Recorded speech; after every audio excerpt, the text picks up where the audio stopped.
લગામી ગામે આપણે આજે બધા ભેગા થયા છે. આ કોઈ રાજકીય પ્રોગ્રામ નથી એટલે અમે કોઈ રાજકીય વાત નથી કરવાના, પણ હું પણ એક સમાજમાંથી આવેલી એક તમારા રાઠવા સમાજની દીકરી છું.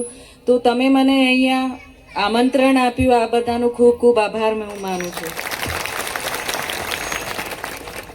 આજ રોજ આપણા આદિવાસી સમાજના યોદ્ધા ચેતરભાઈ વસાવા લગામી ગામે આવ્યા છે. મહાસભા છે આજે.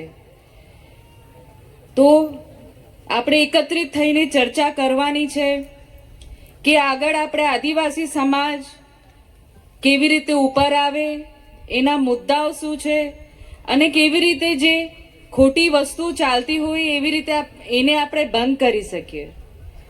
હું મારી બહેનો વિશે વધારે ચર્ચા કરીશ.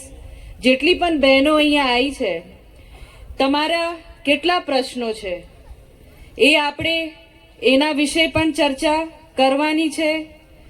તમે તમારું ઘર ચલાવો છો, પણ તમે તમારા બાળકોને કેવી રીતે આગળ જીવન વધારશો, એમને કેવી રીતે શું સંસ્કાર આપવાના છે, આગળ કેવી રીતે ભણાવવાનું છે, એ આપણે વિશે ચર્ચા વિચારવાની જરૂરત છે.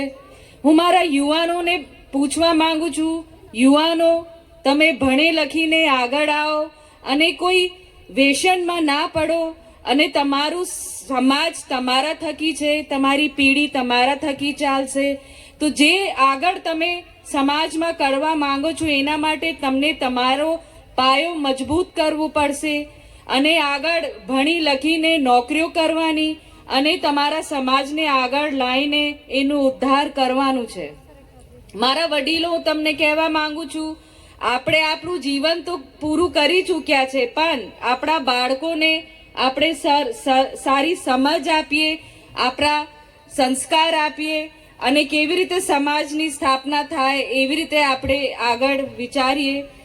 વક્તા તો બહુ છે, ચર્ચા તો મેન આપણા ચેતરભાઈની આપણને સાંભળશું. અહીંયા એને તમે મને બોલવાનું એક તક આપ્યું, હું તમારું ખૂબ ખૂબ આભાર માનું છું. ધન્યવાદ.